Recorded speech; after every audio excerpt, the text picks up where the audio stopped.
اعوذ باللہ من الشیطان الرجیم بسم اللہ الرحمن الرحیم والذین آمنوا وعملوا الصالحات، وہ لوگ جو ایمان لے کر آئے اور انہوں نے نیک اعمال اختیار کیے، سندخلہم جنات تجری من تحتها الانہار، ان قریب وہ ایسے باغات میں داخل کیے جائیں گے جن کے نیچے نہریں بہتی ہوں گی، خالدین فیہا ابدا، وہ اس میں رہیں گے ہمیشہ ہمیشہ کے لیے۔ وعد اللہ حقا، یہ اللہ کا وہ وعدہ ہے جو سچا ہے۔ ومن اصدق من اللہ قیلا، اور اللہ سے بڑھ کر اپنی بات میں کون سچا ہو سکتا ہے۔ اللہم اجعلنا منہم مع النبیین والصدیقین والشہداء والصالحین، آمین۔ اب ایک اور یونیورسل ٹروتھ آ رہا ہے۔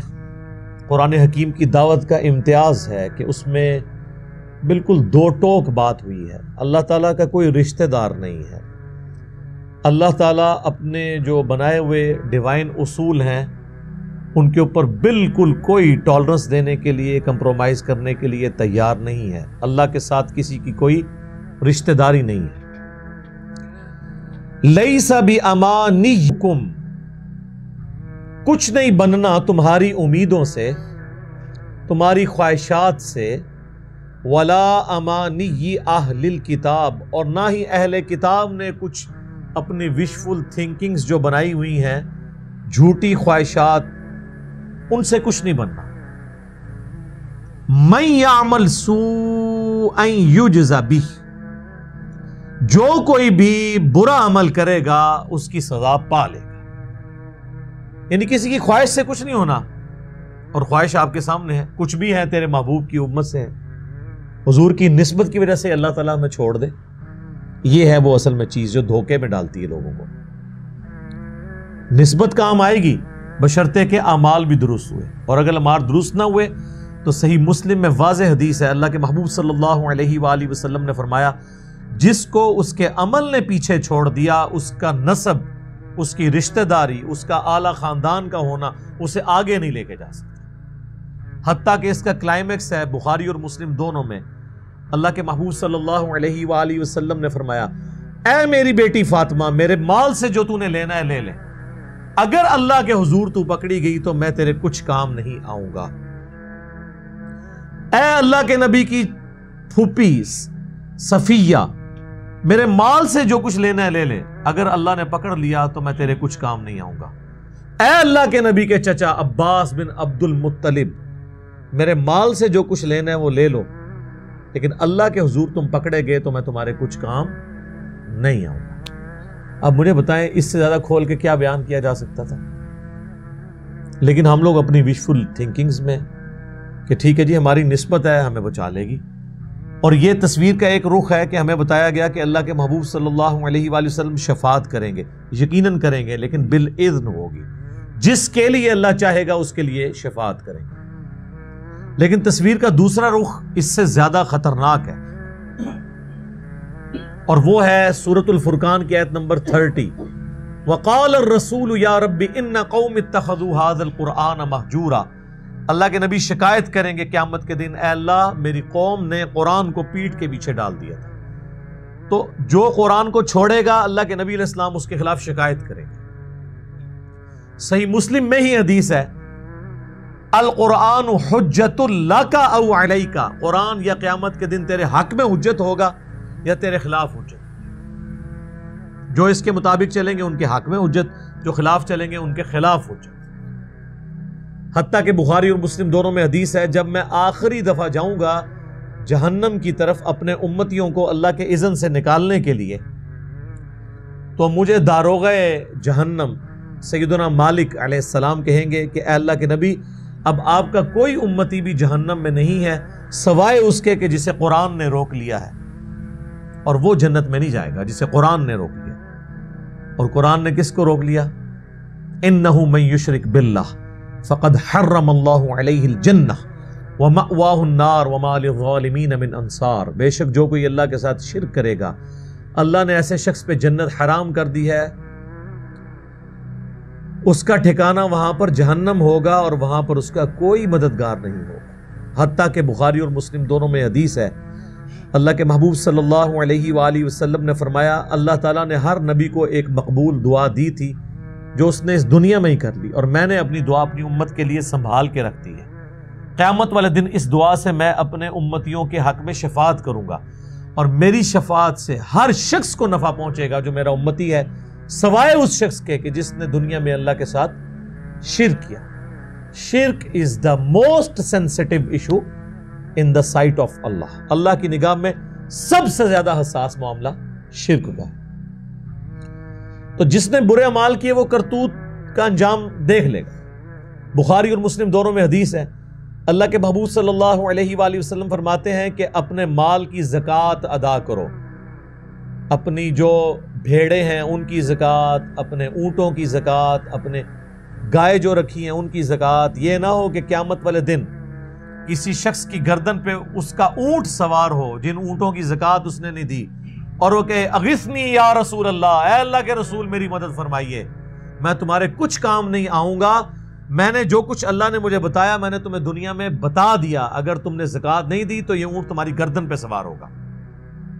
یہ نہ ہو کہ تم میں سے کوئی شخص قیامت کے دن اس حال میں آئے اس کی گردن کے اوپر اس کی گائے سوار ہو، ان گایوں کی جن کی زکوٰۃ نہیں دی ہوئی، اور وہ چیختا ہوا کہ اغثنی یا رسول اللہ، اے اللہ کے رسول میری مدد فرمائیے، میں تمہارے کچھ کام نہیں آؤں گا، میں نے اللہ کا پیغام دنیا میں تمہیں پہنچا دیا تھا۔ یہ نہ ہو کہ تمہاری گردن پہ بکریاں اور بھیڑیں سوار ہوں جن کی تم نے زکوٰۃ ادا نہیں کی، اور تم کو اغثنی یا رسول اللہ، اے اللہ کے رسول ہماری مدد فرمائیے۔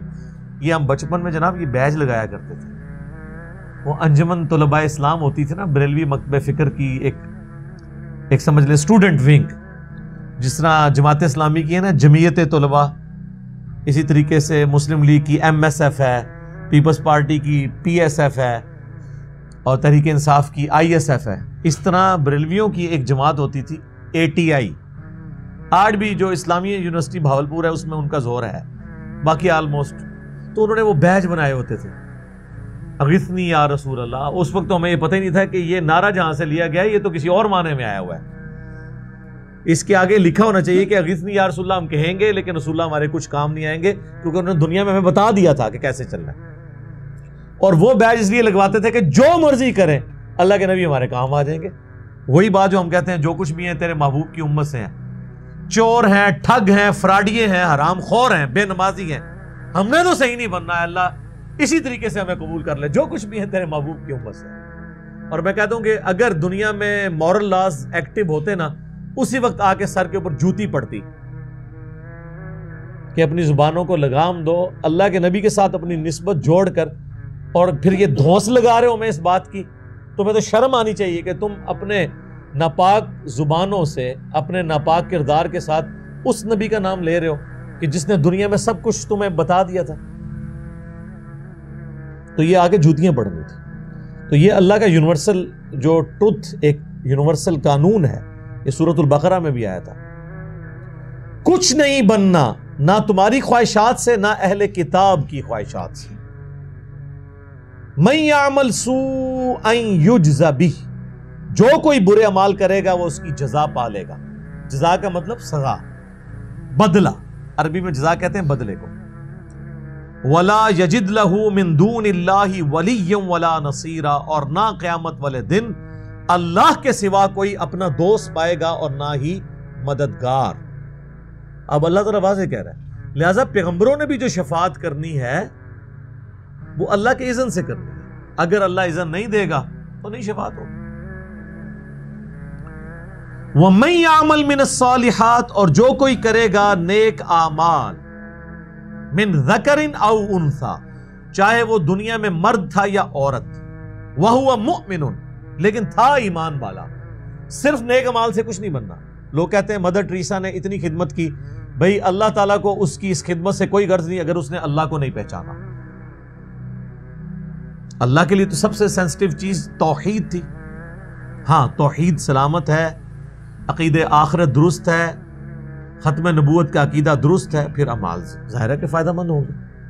تو اللہ تعالیٰ ہمارا ہے ہوا وہ مومن فَأُولَئِكَ يَدْخُلُونَ الْجَنَّةَ، تو ایسے لوگ پھر جنت میں داخل کیے جائیں گے ولا یظلمون نقیرا، اور ان کے اوپر ظلم نہیں ہوگا ایک تل کے برابر. فمن یعمل مثقال ذرۃ خیرا یرہ ومن یعمل مثقال ذرۃ شرا یرہ، جس نے ذرے کے برابر بھی نیکی کی وہ اس کا اجر پا لے گا، اور اس نے ذرے کے برابر بھی گناہ کیا تو اس کی سزا بھی بھگتے گا. اچھا یہاں پہ لوگ کہتے ہیں اللہ تعالیٰ چاہے تو چھوٹی سی بات پہ بخش دے. آج تک آپ ان لوگوں سے یہ نہیں سنیں گے کہ اللہ تعالیٰ چاہے تو چھوٹی سی بات پہ پکڑ لے. اللہ تو دونوں چیزوں کی بات کر رہا ہے، تو یہ آدھا دین کیوں پیش کیا جا رہا ہے؟ وہ جی بخاری مسلم میں حدیث ہے، ایک بدکار عورت تھی، اس نے اپنے موزے میں ایک پیاسے کتے کو پانی پلایا، اللہ تعالیٰ نے اسی وجہ سے اس کو بخش دیا، کنویں سے نکال کے وہ چمڑے کے موزے میں. تو اللہ تعالیٰ چاہے تو چھوٹی سی بات پہ بھی بخش دے. اس حدیث کے بتانے کا مقصد کیا نبی الاسلام کا یہ تھا کہ زنا عام کیا جائے اور اس کے بعد موزے میں پانی پلا دیا جائے؟ اس کا مقصد یہ تھا کہ اللہ کی رحمت سے نا امید نہیں ہونا، اپنی کوشش کرنی ہے. اور نبی الاسلام نے اسے بیلنس کیسے کیا کہ بخاری مسلم دونوں میں حدیث ہے کہ ایک بڑی نیک عورت تھی، اس نے ایک بلی کو قید کر دیا اور وہ بھوکی پیاسی مر گئی. نبی الاسلام نے فرمایا وہ اپنے اس ایک عمل کی وجہ سے جہنم میں، نیک ہونے کے باوجود. تو چھوٹی سی بات پہ اللہ تعالیٰ پکڑ بھی لیتا، لہذا خوف اور امید اس کے درمیان زندگی گزار، بے فکر نہیں ہونا. وَمَنْ أَحْسَنُ دِينًا مِّمَّنْ أَسْلَمَ وَجْهَهُ لِلَّهِ، اس سے بہتر دین کس کا ہو سکتا ہے جو اپنے رب کے لیے سر تسلیم خم کر دے، اپنا چہرہ اللہ کی طرف کر لے، وَهُوَ مُحْسِن، اور احسان کی پیروی اختیار کرے، نیکوکاری کی روش اختیار کرے. احسان کی ڈیفینیشن وہ حدیث جبریل میں ہے، بخاری مسلم دونوں میں ہے، ذرا مسلم میں ڈیٹیل کے ساتھ ہے، بلکہ مسلم میں پہلی حدیث ہی مقدمے کے بعد 93 نمبر یہ ہے، 92 تو مقدمے کی روایات ہیں. حدیث جبریل کہ نبی علیہ السلام سے پوچھا گیا کہ احسان کیا ہے، فرمایا اللہ کی عبادت اس طرح کرو گویا کہ اسے دیکھ رہے ہو، اور اگر یہ تصور نہیں کر سکتے تو کم از کم یہ تصور رکھو کہ اللہ تمہیں دیکھ رہا ہے. یعنی اعلیٰ ترین درجہ ہے ایمان کا کہ انسان اس تصور کے ساتھ اپنی زندگی گزارے اور عبادت کرے. تو احسان کی روش اختیار کرنے والا ہوا. وَاتَّبَعَ مِلَّةَ إِبْرَاهِيمَ حَنِيفًا، اور اس نے پیروی کی ابراہیم کی ملت کی جو سب سے ٹوٹ کر ایک اللہ کے ہو گئے تھے. وَاتَّخَذَ اللَّهُ إِبْرَاهِيمَ خَلِيلًا، اور اللہ تعالیٰ نے تو ابراہیم کو اپنا قریبی دوست بنا لیا تھا. اچھا ابراہیم علیہ السلام نے کوئی دنیا نہیں فتح کی ہے، نہ انہوں نے اپنے ساتھ کوئی لاکھوں کا مجمع اٹیچ کیا ہے. ان کی زندگی میں تو چند لوگ ان پہ ایمان لے کے آئے، وہ بھی ان کے فیملی کے لوگ. قرآن میں سورۃ العنکبوت میں آیا کہ ایک لوط ان کے اوپر ایمان لے کر آئے جو ان کے بھانجے یا بھتیجے لگتے تھے یا آپ کی فیملی کے لوگ تھے. باقی تو آپ کو پتا ہے کہ ان کو اپنے علاقے سے ہی نکال دیا گیا تھا. تو اللہ تعالیٰ نے پھر بھی حضرت ابراہیم کا ذکر اتنی جگہ کیا ہے یہ چیز بتانے کے لیے کہ اللہ تعالیٰ کو اس سے کوئی غرض نہیں ہے کہ تعداد زیادہ ہے یا کم ہے. ایک بھی ہو تو سورہ النحل میں اللہ تعالیٰ فرمائے گا آگے چل کے سورۃ النحل کے اندر کہ ابراہیم اکیلے ہی پوری امت تھے، اپنی ذات کے اندر پوری امت تھی. اس زمانے میں تو دنیاوی طور پہ تو ان کو ویسی کامیابی حاصل نہیں، لیکن آج آپ دیکھ لیں تینوں آسمانی مذاہب کے ماننے والے اپنے آپ کو ابراہیمی کہتے ہیں، چاہے جیوز ہوں، کرسچنز ہوں، مسلمز ہوں. اب یہ قربانی کے دن آنے والے ہیں تو ہم اسے سنت ابراہیمی کہتے ہیں. قربانی کو سنت محمدی نہیں بلکہ سنت ابراہیمی، کیونکہ نبی الاسلام کو بھی حضرت ابراہیم کی سنت کی پیروی کا حکم ہوتا ہے. وَلِلَّهِ مَا فِي السَّمَاوَاتِ وَمَا فِي الْأَرْضِ، اور اللہ ہی کے لیے ہے جو کچھ آسمانوں میں ہے اور زمین میں. اچھا یہ آیت بار بار آگے چل کے ریپیٹ ہوگی. وَكَانَ اللَّهُ بِكُلِّ شَيْءٍ مُحِيطًا، اور اللہ تعالیٰ ہر چیز کو گھیرے ہوئے ہے، ہر چیز اللہ تعالیٰ کے قبضہ قدرت میں، کنٹرول کے اندر. اب ایک اور ٹاپک ڈسکس ہو رہا ہے جو میں نے سورۃ النساء کے سٹارٹ میں ڈسکس کر لیا تھا، جو اللہ تعالیٰ نے فرمایا نا کہ تمہیں 1 2 3 4 تک ایک وقت میں شادیاں کرنے کی اجازت ہے مرد کو. لیکن اس میں اللہ تبارک و تعالیٰ نے اسپیسیفکلی ایک چیز کو ذکر کیا تھا کہ یتیم عورتوں کے ساتھ نکاح نہیں کرنا جو تمہاری پرورش میں ہے. تو ایک کنفیوژن تھی کہ وہ یتیم عورتوں کے ساتھ کیوں نہیں نکاح کرنا, ہے تو وہ بھی غیر محرم ہے, ان سے نکاح ہو سکتا ہے.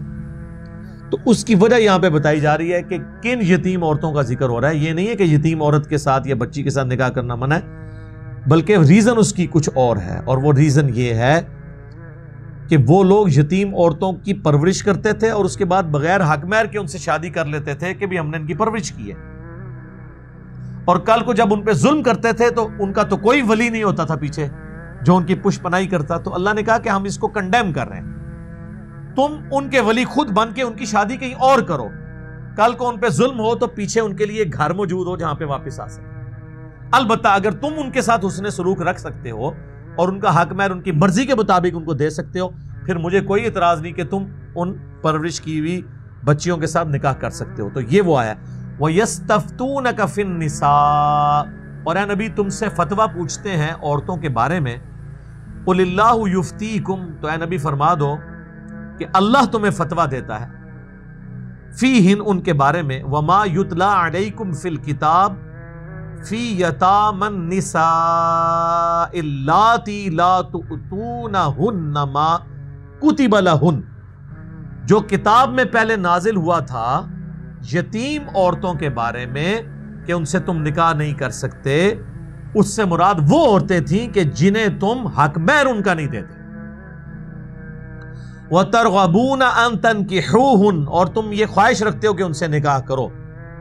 وَالْمُسْتَضْعَفِينَ مِنَ الْوِلْدَانِ, اور جو کمزور بچے ہیں ان کے احکامات کی بارے میں آ رہا تھا, کمزور جو طبقہ ہے ان کے بارے میں. وَأَن تَقُومُوا لِلْيَتَامَى بِالْقِسْطِ, اور اللہ تو یہ چاہتا ہے کہ تم انصاف کے ساتھ کھڑے ہو جاؤ یتیموں کے حقوق کے لیے. وَمَا تَفْعَلُوا مِنْ خَيْرٍ, اور جو کوئی بھی تم بھلائی کا کام کرو گے فَإِنَّ اللَّهَ كَانَ بِهِ عَلِيمًا, تو بے شک اللہ تعالیٰ کے علم میں ہے جو کچھ تم کر رہے ہو. تو یہاں پہ اللہ نے کلیئر کر دیا کہ وہاں پہ جو ممانعت تھی وہ اس وجہ سے تھی. اگر یہ وجہ ختم ہو جائے تو پھر پرورش کی ہوئی یتیم بچیاں جو دوسروں کی ہیں ان کے ساتھ نکاح ہو سکتا ہے. اب ایک اور ایشو ڈسکس ہو رہا ہے, یہ بڑا امپورٹنٹ ایشو ہے, بہت کریٹیکل ایشو ہے. میں نے نکاح متع اور نکاح مسیار کے حوالے سے جو ڈسکشن کی تھی اس میں بھی اس آیت کو کور کیا تھا.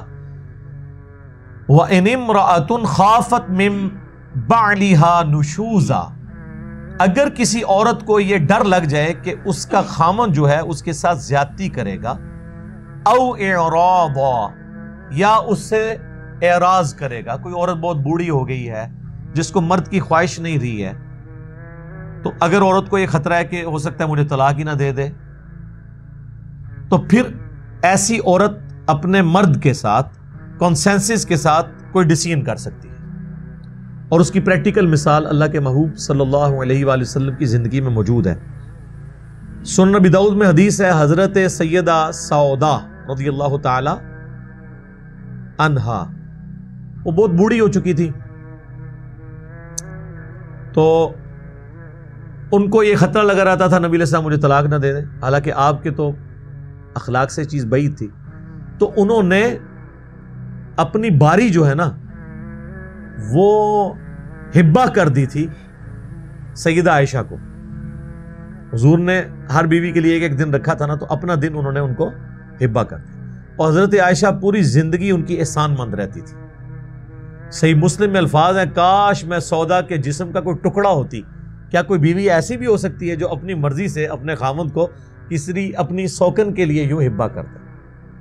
تو حضرت سیدہ سودا, اور اسی کانٹیکس میں امام ابو داؤد اسی آیت کے تحت اس حدیث کو لے کے آئے ہیں. فلا جناح علیہما ان یصلحا بینہما صلحا, تو پھر مرد و عورت میں کوئی حرج نہیں ہے, وہ آپس میں اگر مل کے کوئی صلح صفائی والا معاملہ اختیار کریں بجائے طلاق تک پہنچنے کے, کوئی اس طرح کی سچویشن اختیار کر لیں. والصلح خیر, اور صلح ہی میں بہتری. اسی کے تحت نکاح مسیار کی ایک فارم وہ بالکل درست ہے, اس کے اوپر کسی کا اختلاف نہیں ہے, عرب کے اندر جو بوڑھی عورتیں ہیں جب بیوہ ہو جاتی ہیں تو عرب میں بیوہ عورت کو کوئی اچھی نگاہ سے نہیں دیکھا جاتا جب تک کہ اس کی شادی نہ ہو جائے. ایون 60-70 سال کی عمر میں بھی عورتیں بیوہ ہوتی ہیں تو ان کے بھی نکاح ہو جاتے ہیں. وہاں لوگ پریفر کرتے ہیں کہ خامدوں والی وہ عورتیں ہوں, لیکن ان کو خامدوں کی خواہش سیکس کے پوائنٹ آف ویو سے تو نہیں ہوتی. پھر وہ شادی کر لیتی ہیں اور اپنی مرضی سے اپنے خامدوں کو کہتی ہیں کہ ہم یہ والا حق تمہیں معاف کرتی ہیں, باقی ہمارے نام کے ساتھ یہ لگ جائے کہ ہم فلاں کی بیوی ہیں تو ایک ہم قلعے کے اندر ہو جائیں گی, محفوظ محسنہ بن جائیں گی. وہ اپنی مرضی سے وہ اپنا حق وہ چھوڑ دیتی ہیں. یہ والا نکاح مسیار, اس پہ تو کوئی اعتراض نہیں ہے, لیکن ایک نکاح مسیار وہ ہے جو تھوڑی مدت کے لیے نکاح کیا جاتا ہے اپنے ذہن میں سوچ کے. وہ نکاح متع سے بھی ورسٹ فارم ہے, جس میں میری ویڈیو بھی ریکارڈ ہے. نکاح متع اور نکاح مسیار آپ لکھیں تو کھل جائے گا. جو عرب کے علماء نے فتویٰ دیا کہ آپ تھوڑے وقت کے لیے نکاح کر لیں, ذہن میں سوچ لیں اتنے عرصے بعد اس کو چھوڑ دوں گا. وہ کہتے ہیں لیکن اس کو بتانا نہیں, بتایا تو پھر متع ہو جائے گا اور متع تو حرام ہے, آپ بغیر بتائے ہوئے یہ کر اس تو بڑا کام پالو. تو پھر میری ویڈیو اس کے اوپر ریکارڈ ہوئی, میں نے پوری ڈیٹیل میں اس میں پریکٹیکل واقعہ بھی بتایا تھا ایک فرینچ عورت کا جس سے ایک عرب کے لڑکے نے شادی کی اور پھر وہ اس کے لیے مصیبت بن گئی, بلکہ وہ لڑکا اس کے لیے مصیبت بن گیا حالانکہ اس نے اسلام بھی قبول کیا تھا. وَأُحْضِرَتِ الْأَنفُسُ الشُّحَّ, اور نفس کے اندر جو لالچ ہے نا, بخل ہے, وہ اللہ تعالیٰ نے بلٹ ان رکھ دی ہے. ظاہر ہے یہ تو ایک ایسی چیز ہے عقل کے ذریعے اور وحی کی تعلیمات کے ذریعے ہی نفس کی لالچ کے اوپر قابو پایا جا سکتا ہے, ادروائز یہ پاسبل نہیں ہے کہ کوئی شخص نفس کی لالچ سے آزاد ہو سکے. وَإِن تُحْسِنُوا, اور اگر تم احسان کی روش اختیار کرو گے, وَتَتَّقُوا, اور تقوی کی روش اختیار کرو گے, فَإِنَّ اللَّهَ كَانَ بِمَا تَعْمَلُونَ خَبِيرًا, تو بے شک اللہ تعالیٰ تمہارے اعمال سے خوب باخبر ہے جو تم کر رہے ہو. اب ایک اور ٹیپیکل اسی ٹاپک سے ریلیٹڈ چیز آ رہی ہے, وَلَن تَسْتَطِيعُوا أَن تَعْدِلُوا بَيْنَ النِّسَاءِ, یہ بھی ہم ڈسکس کر چکے ہیں ان 4 شادیوں والے پورشن میں, جہاں پہ اللہ تعالیٰ نے فرمایا تھا کہ تمہیں اجازت ہے 1, 2, 3, 4 تک شادی کرنے کی, بشرطے کہ تم انصاف کر سکو, اور اگر انصاف نہیں کر سکتے تو 1 پر اکتفا کرو. یہاں پہ اس کی بھی کلیریفیکیشن دی گئی کہ تم ہرگز انصاف نہ کر سکو گے عورتوں کے درمیان, وَلَوْ حَرَصْتُمْ, چاہے تم کتنی بھی کوشش کرو.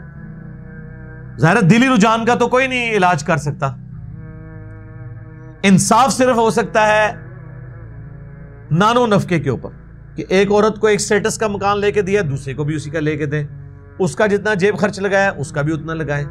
لیکن دلی رجحان تو ظاہر ہے کہ جو عورت آپ کو اچھے طریقے سے ٹیکل کرے گی دلی طور پہ وہ زیادہ اچھی لگے گی.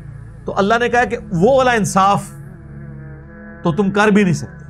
انصاف یہ والا کرنا ہے کہ دنیاوی اعتبار سے جو فیسلٹیز ایک کو دے رہے ہو وہ دوسرے کو بھی دینی ہے.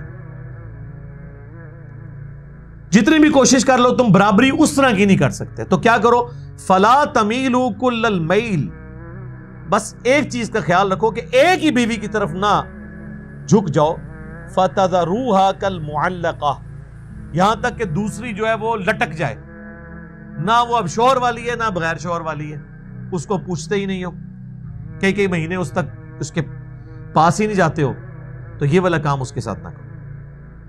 وَإِن تُصْلِحُوا, اور اگر تم اپنا رویہ درست کر لو, وَتَتَّقُوا, اور اللہ کا تقوی اختیار کرو, فَإِنَّ اللَّهَ كَانَ غَفُورًا رَحِيمًا, تو بے شک اللہ تعالیٰ بخشنے والا مہربان ہے. اب یہ سارے جو دیکھ لیں آئلی زندگی سے متعلق کتنے کریٹیکل ٹاپکس ہیں.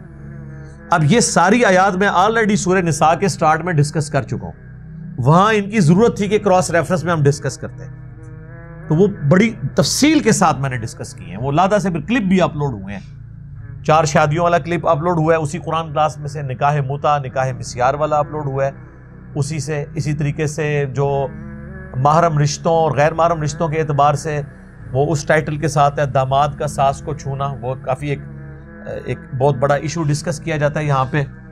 مساہرت کا رشتہ وہ کہتے ہیں, سسرالی رشتہ, اس کو میں نے ڈسکس کیا تھا. یہ ساری آیات اس میں ہم نے ڈسکس کی.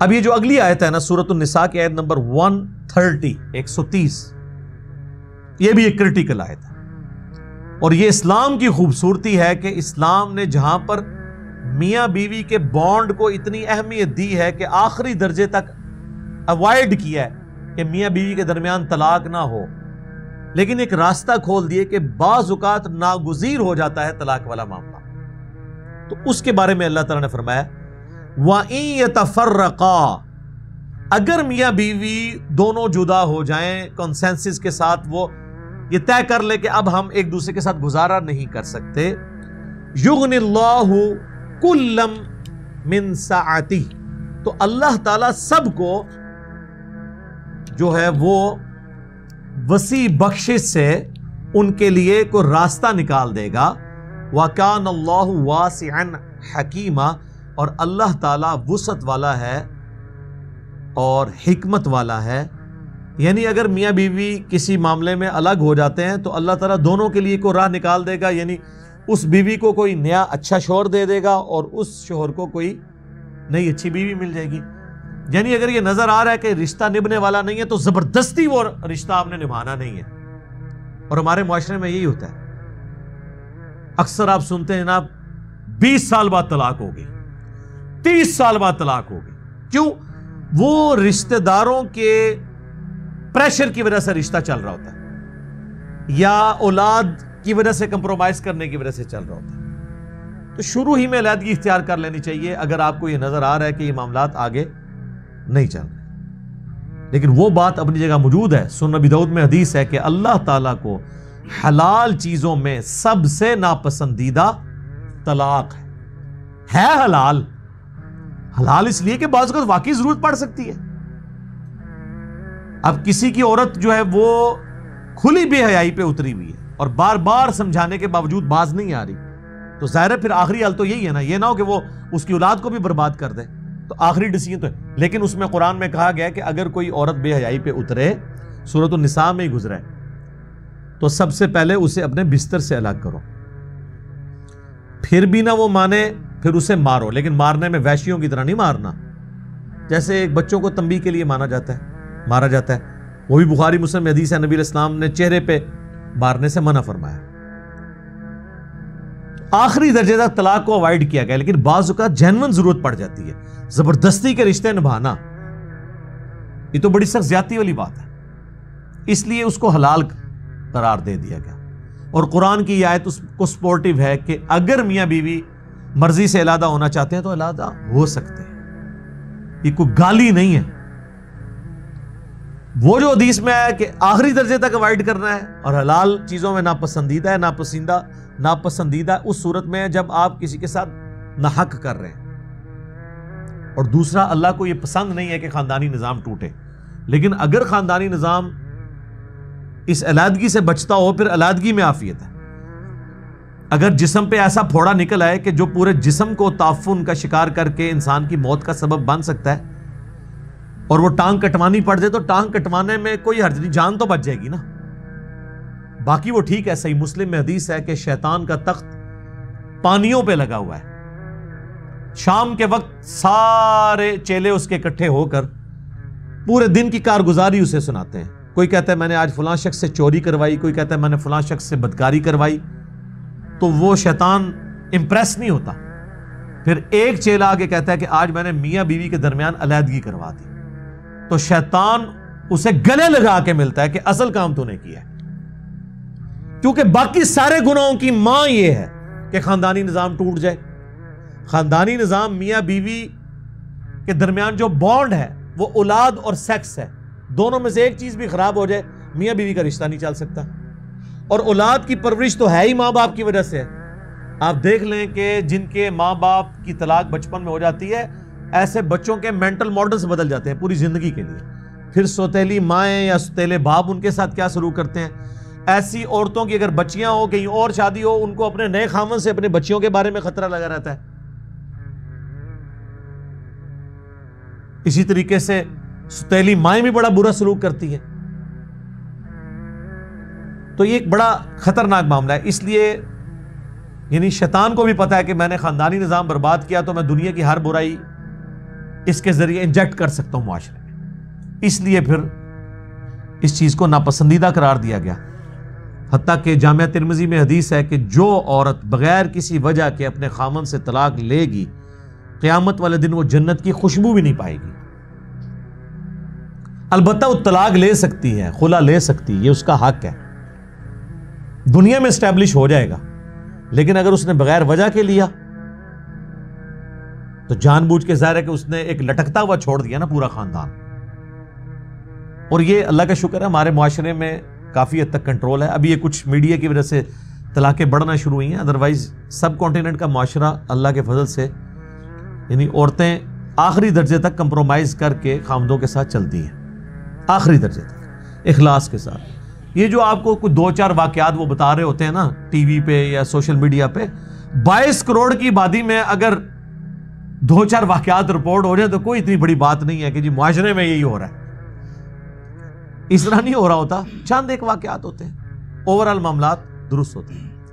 بس اس کا سائملٹینیس کنٹراسٹ ہے کہ اگر کسی مرد نے بھی کسی عورت کو ناحق طلاق دی تو اس کے اوپر بھی یہ وعید فٹ ہو۔ صحیح مسلم میں حدیث ہے کہ کوئی شخص اپنی بیوی سے بغض نہ رکھے، اگر تمہیں اس کی کچھ عادتیں ناپسندیدہ ہیں تو اس کی کچھ عادتیں اچھی بھی ہوں گی۔ میں سمجھتا ہوں کہ دنیا کی ہر عورت میں جو بیوی ہے ایک عادت ایسی ہے جو مردوں میں بڑی کم ہوتی ہے، اور وہ یہ ہے کہ عورت کا غصہ بڑی جلدی ٹھنڈا ہو جاتا ہے۔ سیفٹی والو ہے اللہ نے اس کے اندر رکھا۔ اس ٹائم تو لگ رہا ہوتا ہے کہ اگر اس کو طلاق کا اختیار ہو تو مجھے آج ہی فارغ کر دے، لیکن کچھ عرصے کے بعد وہ بالکل ٹھیک ہو جاتی ہے۔ یہ اس کی نیچر ہے۔ یہ اتنی بڑی خوبی ہے جو مرد کے اندر بہت کم پائی جاتی ہے۔ مرد اپنے صبر کی وجہ سے معاملات کو لے کے چلتا ہے، لیکن عورت جو ہے وہ اتنی جذباتی نیچر کی ہے کہ وہ تو اس وقت فوراً کر گزرے، اس لیے اللہ تعالیٰ نے طلاق کا حق مرد کو دیا، ادروائز تو روزانہ طلاق ہو جائے۔ لیکن دوسری طرف آپ دیکھیں مرد اپنے دل کے اندر پرانی باتیں بھی غصہ رکھتا ہے، لیکن عورت وہ چیزوں کو وقت کے ساتھ بھلا دیتی۔ اب کوئی پھپے کٹنی عورت ہے نا، اس کا تو علاج نہیں ہے۔ آپ کہنا جی فلانی جڑی ہے وہ تو توبہ توبہ، وہ تو واقعی وہ تو پھر 1000 مرتبہ بھی بھاری ہوتی ہیں ایسی عورتیں، لیکن زیادہ تر ایسا نہیں ہوتا۔ زیادہ تر عورتیں اپنے خامدوں کے ساتھ مخلص ہوتی ہیں اور کمپرومائز کرتی ہیں۔ تو اس لیے اللہ تبارک و تعالیٰ نے یعنی عورتوں کے ساتھ بغض رکھنے سے منع فرمایا۔ نبی علیہ السلام فرما رہے ہیں کہ اگر آتے کچھ ہوں گی ان کی بری تو اچھی بھی ہوں گی، ان کو یاد کر لو۔ بخاری مسلم دونوں میں حدیث ہے کہ عورت کے ساتھ اپنی بیوی کے ساتھ ہمیشہ خیر و بھلائی سے پیش آتے رہو۔ تو جی کیٹاگوریکل حکم ہے، اور اسے سیدھا کرنے کی کوشش نہ کرو۔ یہ آدم کی ٹیڑھی پسلی سے پیدا ہوئی ہے، اسے اگر سیدھا کرنے کی کوشش کرو گے تو توڑ بیٹھو گے، اور اسے توڑنا اسے طلاق دینا ہے۔ اس سے نفع حاصل کرو اور ہمیشہ خیر و بھلائی سے پیش آتے رہو، پازیٹیو اینڈ پہ کھڑے رہو۔ حتیٰ کہ بخاری اور مسلم میں ایک اور حدیث ہے، اللہ کے محبوب صلی اللہ علیہ وآلہ وسلم نے فرمایا میں نے اپنی امت کی عورتوں کو کثرت کے ساتھ جہنم میں دیکھا ہے۔ صحابہ نے پوچھا کیوں؟ فرمایا اپنے خامدوں کی ناشکری کرنے کی وجہ سے۔ پھر حضور نے فرمایا کہ یہ یہاں تک ناشکری کرتی ہیں کہ اگر ان کا خامند پوری زندگی ان کے ساتھ خیر و بھلائی کرتا رہے اور کبھی کوئی ناگوار چیز خامند سے انہیں پہنچے تو یہ کہتی ہیں کہ جب سے تیرے عقد میں آئی ہوں میں نے خیر کا ایک دن بھی نہیں دیکھا۔ یہ حدیث بخاری مسلم دونوں میں۔ تو سر یہ حدیثیں اگر آپ کو پتہ ہو نا تو آپ کو بیویوں کی حرکتوں کے اوپر غصہ نہیں آئے گا، ہنسی آئے گی کہ بالکل حضور نے بھی یہی کہا تھا۔ ہوتا ہے، ہم تو اللہ کے فضل سے کئی دفعہ اس تجربے سے گزرے ہیں، ٹھیک ہے، تو سب لوگ گزرتے ہیں۔ تو پھر جب کوئی اس طرح بیوی کسی کے ساتھ کر رہی ہو نا تو اس کو چاہیے وہ کہ صدق رسول اللہ، یا رسول اللہ آپ نے سچ کہا تھا۔ ایسے ہی ہوتا ہے، لیکن یہ وقتی طور پہ ہوتا ہے۔ آپ دیکھیں حضور نے کہیں ترغیب یہ نہیں دلائی ہے کہ ایسی عورت کو چھوڑ دو، فرمایا یہ عورتیں ایسی ہوتی ہیں ان کے ساتھ اس طریقے سے گزارا کرو۔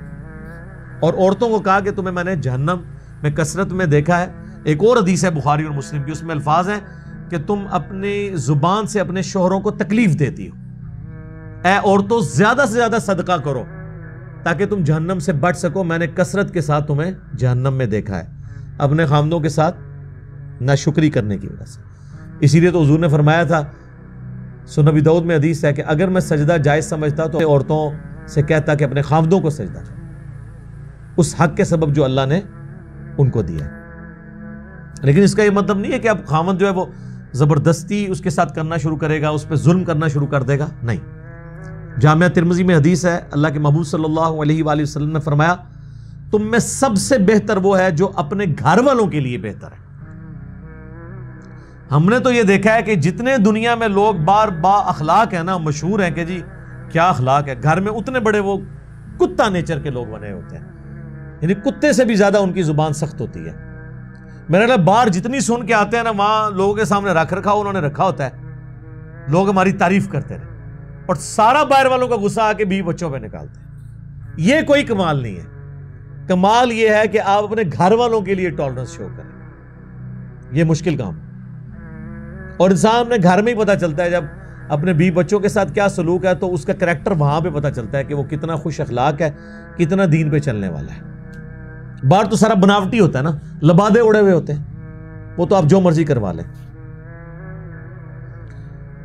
اسی طریقے سے ایک حدیث ہے بخاری اور مسلم میں، پریکٹیکل، سیدہ عائشہ کہتی ہیں کہ ایک دن مسجد نبوی کے اندر حبشی جو ہیں وہ نیزوں کے ساتھ پریکٹس کر رہے تھے، کھیل رہے تھے مسجد کے اندر، تو میں نے حضور سے خواہش کا اظہار کیا، یا رسول اللہ میں نے یہ کھیل دیکھنا ہے۔ تو حضور علیہ السلام میرے سامنے کھڑے ہوئے تو میں ان کے پیچھے پردے میں کھڑی ہو گئی، یعنی حضور کو اوٹ بناتے ہوئے، اور میں حبشیوں کے اس کھیل کو دیکھنا شروع ہو گئی۔ اور پھر سیدہ عائشہ کہتی ہیں کہ تم سوچ سکتے ہو کہ ایک کم عمر کی لڑکی کتنی دیر تک شوق سے وہ کھیل دیکھ رہی ہوگی، اور میں جتنی دیر کھڑی رہی تو حضور صلی اللہ علیہ وآلہ وسلم اتنی دیر کھڑے رہے، یہاں تک کہ میں خود تھک گئی۔ تو پھر آپ علیہ السلام الگ ہوئے، ورنہ آپ علیہ السلام یہ ڈیوٹی دیتے رہے۔ آپ اندازہ کریں ایک بیوی کے ساتھ یہ اس نے سلوک۔ پھر سنن نبی داؤد میں حدیث ہے، نبی علیہ السلام نے سیدہ عائشہ سے ایک دفعہ کہا کہ دوڑ لگاتے ہیں، تو حضرت عائشہ آگے نکل گئی، حضور پیچھے رہ گئے۔ پھر سیدہ عائشہ کہتی ہیں کافی عرصے کے بعد حضور نے کہا کہ آج پھر دوڑ نہ لگائیں، اور پھر وہ کہتی ہیں میں اس وقت تھوڑی فربا ہو چکی تھی، بلکی ہو چکی تھی، میرا وزن بڑھ چکا تھا، تو حضور مجھ سے آگے نکل گئے اور میں پیچھے رہ گئی۔ تو حضور نے فرمایا یہ اس وقت کا بدلہ اتر گیا، اس وقت بھی حضور کی شفقت ہی تھی، حضور سے آگے کون نکل سکتا تھا صلی اللہ علیہ وآلہ وسلم۔ اس سے آپ اندازہ لگائیں کہ نبی علیہ السلام یعنی 50-60 سال کی عمر میں بھی کتنے ایکٹیو اور کتنا اپنے وزن کو کنٹرول کیا ہوا تھا، لیکن مولویوں کو آپ دیکھیں ان کی توندیں، ان سے پوچھیں یہ تم لوگوں نے داڑھی میں اور پگڑی میں تو حضور کی سنت میں عمل کیا ہوا ہے، یہ پیٹ کس کی سنت ہے؟ بنو امیہ کی۔ بس اتنا ہی میں کہوں گا، باقی ان کو پتہ چل جائے گا کیا کہہ رہے ہیں۔ بخاری مسلم دونوں میں حدیث ہے سب سے بہتر زمانہ میرا، پھر میرے صحابہ کا، پھر ان کا جو ان کو دیکھے، پھر ان کا جو ان کو دیکھے، صحابہ تابعین تبع تابعین۔ اس کے بعد جھوٹے لوگ پیدا ہوں گے، امانت میں خیانت کریں گے اور موٹاپے کو پسند کریں گے، بیٹھ کے وظیفے لگے ہوں گے، بیٹھ کے کھائیں گے اور اتنے تو ان کے پیٹ نکلے ہوں گے، موٹاپے کو پسند کریں گے۔ مراد نہیں ہے کہ ان کو موٹے لوگ اچھے لگیں، مراد یہ ہے کہ وہ خود موٹے ہوں گے۔ وہ خود موٹا تو ہوتا ہے کھانے سے۔ یہ جو لوگ کہتے ہیں نا میں اینا جا کھانا پر کیا کرنا، وزن نہیں کٹتا، جھوٹ مار دینے، کھاتے ہیں وہ زیادہ، کھانا چھوڑیں تو وزن آپ کا واپس آ جائے۔ تو موٹاپے کو پسند کریں گے، اور یہ آپ علماء دیکھ لیں، ان کا پورا کا پورا دین سفید کپڑوں میں، ٹخنوں سے شلوار اوپر کرنے میں، پگڑی باندھنے میں، داڑھیوں کی لمبائی میں، زلفیں رکھنے میں، تسبیح پکڑنے میں۔ ان کو کبھی پوچھیں کہ آپ کہتے ہیں نا سنت کے مطابق گیٹ اپ اڈاپٹ کرنا ہے، تو سنت کے مطابق پیٹ نہیں رکھنا۔ نبی علیہ السلام کا تو پیٹ نکلا ہوا نہیں تھا، اور آپ تو اس چیز کو ناپسند فرماتے تھے۔ آپ علماء کو دیکھیں، بعض تو ایسے ہیں جو بڑے سائز کے صوفے پہ بڑی مشکل سے پورے آتے ہیں۔ یہ جس کرسی پہ میں بیٹھا ہوں نا، تو آپ یہ دیکھ لیں کہ جتنا میں بیٹھا ہوں اتنی جگہ دائیں بائیں خالی ہے ملا کے، وہ تو اس کرسی پہ پورے بھی نہیں آ سکتے۔ تو اندازہ کریں، تو گیٹ اپ میں آپ نے اس چیز کو بھی اڈاپٹ کرنا ہے۔ بہرحال میں نے یہ ساری اس سے جو ریلیٹڈ چیزیں تھیں وہ بتا دی ہیں کہ بیویوں کے ساتھ اس نے سلوک کرنا ہے، اور اگر خدا نہ خواستہ کبھی کوئی ورسٹ کیس آئے، وہ تو یہاں تک بھی آیا ہے قرآن حکیم میں کہ ایک حکم جو ہے وہ بیوی کی طرف سے اور ایک حکم خامند کی طرف سے بیٹھے گا، یعنی دونوں طرف سے ایک بڑا بیٹھے اور ان کے درمیان صلح صفائی کی کوشش کریں۔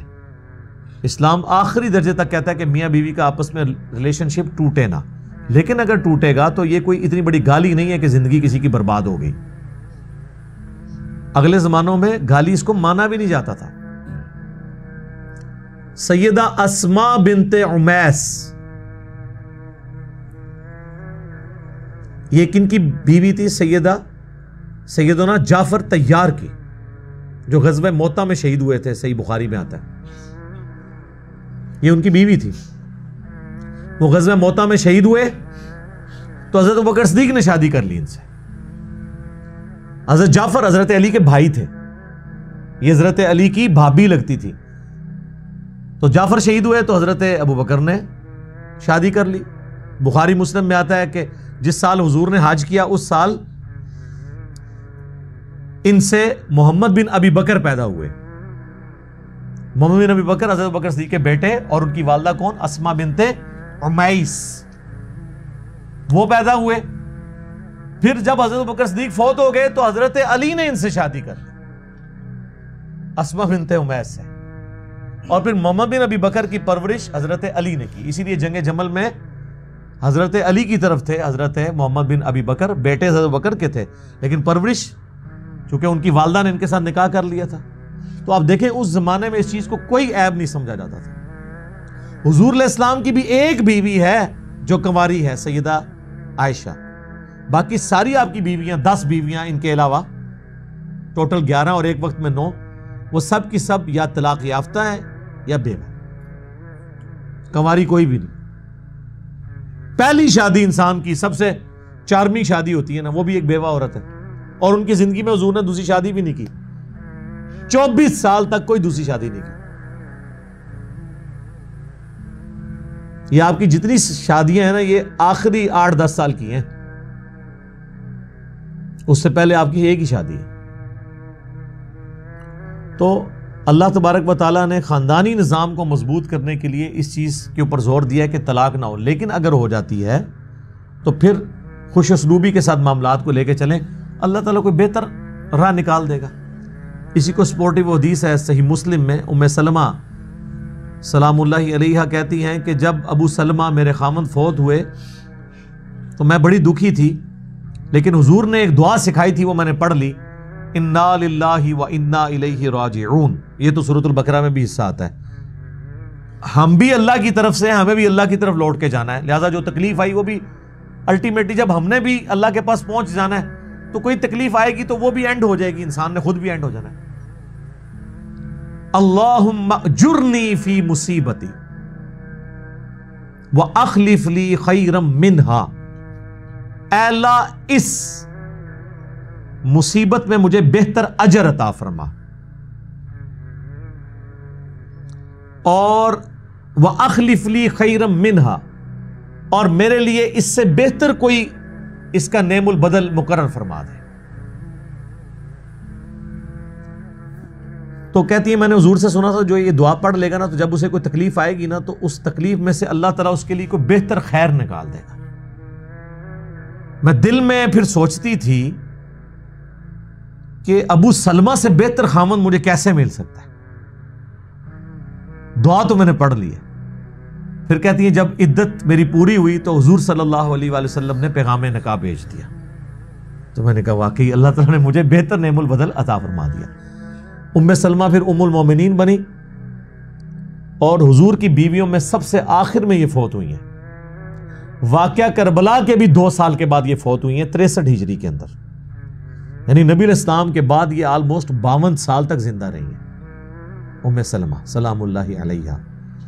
تو یہ دعا بھی ضرور یاد کریں جب بھی کوئی تکلیف کوئی چھوٹی بڑی آئے، انا للہ و انا الیہ راجعون، اللہم اجرنی فی مصیبتی واخلف لی خیرا منہا. تو انشاءاللہ تعالیٰ اللہ تعالیٰ اس کا بہتر کوئی اجر کو نعم البدل عطا فرما دے گا انشاءاللہ تعالیٰ. اور میں نے تو اپنی زندگی میں پریکٹیکلی اس دعا کو کئی دفعہ چیک کیا ہے کہ اللہ تعالیٰ بہتری عطا فرما دیتا ہے. تو انسان اللہ کے ساتھ جڑا رہے تو انشاءاللہ خیر ہی خیر ہے انشاءاللہ تعالیٰ. وَلِلَّهِ مَا فِي السَّمَاوَاتِ وَمَا فِي الْأَرْضِ، اور اللہ ہی کے لیے ہے جو کچھ آسمانوں میں ہے اور زمین میں. دیکھ لیں یہ آیت پھر ریپیٹ ہوئی ہے.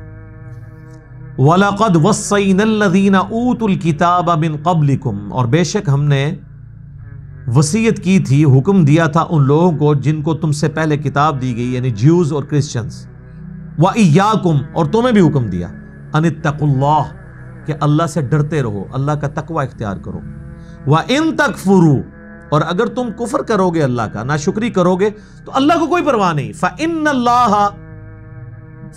لِلَّهِ مَا فِي السَّمَاوَاتِ وَمَا فِي الْأَرْضِ، تو بے شک اللہ ہی کے لیے ہے جو کچھ آسمانوں اور زمین میں ہے، وَكَفَى بِاللَّهِ وَكِيلًا، اور اللہ ہی بہتر کارساز ہے، وہ کافی ہے کارساز ہونے کے لیے۔ دیکھیں پھر وہ آیت ریپیٹ ہو گئی ہے، وَلِلَّهِ مَا فِي السَّمَاوَاتِ وَمَا فِي الْأَرْضِ، پھر آگے آیت آ گئی ہے، وَكَانَ اللَّهُ غَنِيًّا حَمِيدًا، اور اللہ تعالیٰ بے نیاز ہے اور ہر تعریف کا مستحق ہے، اپنی ذات کے اندر ستودہ صفات ہے، وَلِلَّهِ مَا فِي السَّمَاوَاتِ وَمَا فِي الْأَرْضِ، اور اللہ ہی کے لیے ہے جو کچھ آسمانوں اور زمین میں ہے، وَكَفَى بِاللَّهِ وَكِيلًا، اور اللہ تعالیٰ ہی بہتر ہے کارساز۔ اب یہ دیکھیں اوپر تلے، یہ چوتھی پانچویں دفعہ یہ آنے لگی آیت، اِن یشأ یذھبکم، اگر چاہے تو وہ تم سب کو لے جائے، ایھا الناس، اے لوگو، وَیأتی بآخرین، اور دوسری کوئی قومیں آباد دنیا میں کر دے، تم سب کو ہلاک کر کے اللہ تعالیٰ نئی مخلوق لے آئے، وَکَانَ اللَّهُ عَلَى ذَلِکَ قَدِیرًا، اور اللہ تعالیٰ ایسا کرنے پہ پوری قدرت رکھتا ہے۔ یعنی اگر تم اللہ کے تابع فرمان نہیں ہو تو اللہ کو محتاج نہیں ہے، اللہ چاہے گا تو تمہیں ختم کر کے نئی مخلوق بھی لا سکتا ہے، لیکن انسان چونکہ ایسی مخلوق ہے کہ جسے اللہ نے برائی کا اچھائی کا اختیار دیا ہے، فرشتوں کو اللہ نے نہیں دیا ہوا، تو فرشتے نافرمانی نہیں کرتے، تو فرشتوں کی طرح کی اللہ نے مخلوق انسان کو بنایا نہیں ہے، لیکن اللہ تعالیٰ کہہ رہا ہے میں چاہوں تو میں ایسا کر سکتا تھا، لیکن نہیں، کھلی چھٹی ہے، اِنَّا هَدَيْنَاهُ السَّبِيلَ إِمَّا شَاكِرًا وَإِمَّا كَفُورًا، ہم نے ہدایت کا راستہ واضح کر دیا، چاہے تو شکر گزاری کی روش اختیار کرو، خواہ ناشکری کی۔ من کان یرید ثواب الدنیا، جو کوئی دنیا کی زندگی کا اجر مانگتا ہے تو یاد رکھے فعند اللہ ثواب الدنیا والآخرہ، تو اللہ کے پاس تو دنیا اور آخرت دونوں کی زندگیوں کا ثواب ہے، یعنی اللہ سے دونوں چیزیں مانگو، جو سورۃ البقرہ میں بھی گزرا، ربنا آتینا فی الدنیا حسنہ وفی الآخرۃ حسنۃ وقینا عذاب النار۔ اللہ تعالیٰ فرماتے ہیں ہمارے بندے ہم سے یوں دعا کرتے ہیں کہ اے اللہ ہمیں دنیا میں بھی بھلائیاں عطا فرما اور آخرت میں بھی، اور آخرت کی سب سے بڑی بھلائی عطا فرما یعنی دوزخ کی آگ سے بچا لے، آمین۔ وَكَانَ اللَّهُ سَمِيعًا بَصِيرًا، اور اللہ تعالیٰ سننے والا دیکھنے والا ہے۔ یا ایھا الذین آمنوا کونوا قوامین بالقسط، اے اہل ایمان کھڑے ہو جاؤ انصاف پر مضبوطی کے ساتھ، یعنی ٹروتھ لور بننا ہے جس کو میں کہتا ہوں، انصاف کے اوپر قائم ہو جانا ہے اور انصاف کے حق میں کھڑے ہو جانا ہے، شہداء للہ، گواہی دیتے ہوئے اللہ کے لیے، ولو علی انفسکم، چاہے وہ گواہی تمہیں اپنے خلاف دینی پڑ جائے، کوئی غلطی ہو گئی ہے اللہ کے سامنے توبہ کر لیں، معافی مانگ لیں، اپنے خلاف گواہی دینی پڑ رہی ہے، کوئی جرم ہو گیا اس کا اقرار کر لیں، اللہ کی طرف رجوع لے آئیں، او الوالدین، خواہ تمہیں وہ گواہی دینی پڑے اپنے ماں باپ کے خلاف، والاقربین، یا اپنے قریبی رشتہ داروں یعنی بیوی بچوں کے خلاف۔ ہمارے معاشرے میں کیا ہوتا ہے، ہمارا بچہ اگر برائی کر کے کوئی غلط کام کر کے آئے اور کوئی اس کی شکایت لگائے تو الٹا ہم ان کے ساتھ لڑنا شروع کر دیتے ہیں۔ پہلے ہی ہوا کرتا تھا کہ گلی محلے میں کوئی بھی بڑا جو ہے نا وہ بچوں کو ڈانٹ دیتا تھا نا تو اس کے ماں باپ اس کے ساتھ نہیں لڑتے تھے، اور گلی محلے کے بچے بھی محلے میں جو بڑے بوڑھے ہیں ان کا احترام کرتے ہوئے ڈر جایا کرتے تھے۔ اب تو الٹا ان کو سلواتے سناتے ہیں، اپنے ماں باپ کی وہ ڈانٹ کھانے کے لیے تیار نہیں، دوسرے کسی کی کیا کھائیں گے وہ ڈانٹ، کتنا فرق ہے۔ اور اس زمانے میں ہمیں تو اپنا میرے بھائی پتہ ہے، ہمارے گھر میں اگر باہر سے شکایت آتی تھی نا تو پھینٹی ہمیں ہی لگتی تھی، چاہے ہمارا قصور ہو یا نہ ہو، تو وقتی طور پہ تو برا لگتا تھا، لیکن اس کے ذریعے کم از کم ایک دروازہ تو بند ہو جاتا ہے۔ آج کل آپ دیکھ لیں، یعنی ثابت بھی ہو جائے نا کہ کسی کا قصور ہے، اس کے باوجود وہ اپنے بچوں کی سائیڈ لیتے ہیں۔ میں تو اپنی وائف کو جب بھی یہ پیرنٹس ڈے کے اوپر بھیجتا ہوں تو میں کہتا ہوں ان کی مسوں کو کوئی مسئلہ ہماری طرف سے آپ کو مارنے کی اجازت ہے، کیونکہ ہمیں تو پتہ ہے یہ ہمارے ساتھ کیا کرتے ہیں، تو تمہارے ساتھ کیا کرتے ہوں گے. بہرحال وہ ایسا وحشیانہ مارنا نہ ہو کہ ہڈی پسلی کسی کی توڑ دی جائے، لیکن تھوڑی بہت تو مار جو ہے وہ انسان کی تربیت میں سمجھ لیں اسی طریقے سے جس طرح ہنڈیا کے اندر گھی کا کردار ہے، ورنہ تو روکھی ہے ہنڈیا، اس کے بغیر انسان سدھرتا نہیں ہے. ان یکن غنیا او فقیرا فاللہ اولا بہما، جس کے خلاف گواہی دے جا رہی ہے وہ دولت مند ہو یا فقیر، پس اللہ زیادہ خیر خواہ ہے دونوں کا. اب یہ نہ ہو کہ غریب آدمی اس پہ ترس کھا کے تو اس کی غلطی سے بھی صرف نظر کر دیا جائے، یا کوئی امیر آدمی ہے تو اس سے ڈر کے. اللہ نے فرمایا یہ چیز نہیں دیکھنی، انصاف پہ قائم رہنا. فلا تتبعوا الہوی، اور مت پیروی کرو خواہشات نفسانی کی. ان تعدلوا، کہ انصاف سے تم روگردانی اختیار کرو اپنے نفس کی پیروی کی وجہ سے.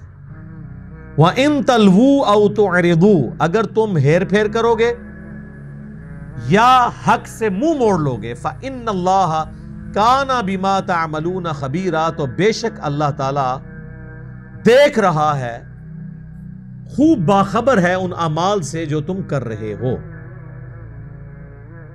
یا ایھا الذین آمنوا، اے اہل ایمان، آمنوا باللہ ورسولہ، ایمان لے کر آؤ اللہ اور اس کے رسول پر. اچھا، اہل ایمان تو پہلے ایمان لائے ہوئے ہیں، یہ کیا بات ہوئی کہ اے ایمان والو ایمان لے آؤ اللہ اور اس کے رسول پہ؟ مراد یہ ہے کہ خالی کھلی ایمان نہیں کہ کچھ بھی ہے تیرے محبوب کی امت سے، بلکہ مانو جیسا کہ ماننے کا حق ہے. والکتاب الذی نزل علی رسولہ، اور ایمان لاؤ اس کتاب کے اوپر جو نازل ہوا اس کے رسول پر کتاب نازل ہوئی. والکتاب الذی انزل من قبل، اور ان تمام کتابوں پر ایمان لے کر آؤ جو اس سے پہلے نازل ہوئی. وَمَن يَكْفُرْ بِاللَّهِ، اور جو کوئی کفر اختیار کرے گا اللہ کا، وَالْمَلَائِكَةِ، اور اس کے فرشتوں کا، وَكُتُبِهِ، یا اس کی کتابوں کا، وَرُسُلِهِ، یا اس کے رسولوں کا اور اس کے رسولوں کا، وَالْيَوْمِ الْآخِرِ، اور یوم آخرت کا، فَقَدْ ضَلَّ ضَلَالًا بَعِيدًا، تو ایسا شخص گمراہ ہوا اور گمراہی میں دور جا نکلا. اصل میں اب یہ نیا ٹاپک شروع ہو گیا. یہاں یا ایھا الذین آمنوا سے روح سخن جو ہے وہ منافقین کی طرف ہے. اوپر سے تو ایمان والے تھے نا، تو ان کو یہ تو نہیں کہنا تھا یا ایھا الذین نافقوا، یا ایھا الذین قل یا ایھا الذین کافرون کے ساتھ ہم گئے، قل یا ایھا الکافرون کے ساتھ، چونکہ وہ اپنے آپ کو مومن تو کہتے تھے اور وہ پردہ تھا. ظاہرہ کسی کو علم غیب تو نہیں، کسی کے دل کی کیفیت جانے. منافقین کا بھی جب تک اللہ کے نبی کو بتایا نہیں، کہ آپ علیہ السلام کو بھی نہیں پتا تھا، صحابہ کو کہاں سے پتا ہو. باقی تو ان کی حرکتوں سے اندازے تو لگائے جا سکتے تھے، لیکن ڈیفینیٹلی تو آپ نہیں کہہ سکتے کسی کے بارے میں. تو بیسیکلی اب یہ سارا ٹاپک منافقین کے بارے میں ہے. انشاءاللہ اس کو ہم اگلی نشست میں نا اسی آیت سے دوبارہ سے 136 سے سٹارٹ کریں گے، تاکہ اس کا ربط اگلی آیات کے ساتھ بنے. کہ یہ بیسیکلی اہل ایمان سے مراد وہ، اس کو آپ یوں ترجمہ کریں گے، اے وہ لوگوں جو ایمان کے دعوے دار ہو، ایمان لاؤ حقیقی طور پہ اللہ پہ، اس کے رسولوں پہ، اس کے فرشتوں پہ، کتابوں پہ، جو کتابیں پہلے نازل ہوئیں ان پہ بھی، اس کتاب کے اوپر بھی، جیسا کہ ایمان لانے کا حق ہے. تو انشاءاللہ اس ٹاپک کو اگلی دفعہ ڈسکس کریں گے. اللہ تعالیٰ سے دعا ہے جو حق بات میں نے کہی اللہ تعالیٰ ہمارے دلوں میں راسخ فرمائے. اگر جذبات میں میرے منہ سے کوئی غلط بات نکل گئی تو اللہ تعالیٰ ہمارے دلوں سے دھو ڈالے، ہمیں معاف بھی فرما دے، ہمیں کتاب و سنت کی تعلیمات پر عمل کر کے دوسرے بھائیوں تک پہنچانے کی توفیق عطا فرمائے. سبحانک اللہم و بحمدک، اشہد ان لا الہ الا انت، استغفرک و اتوب الیک، وما علینا الا البلاغ المبین. جزاکم اللہ خیرا.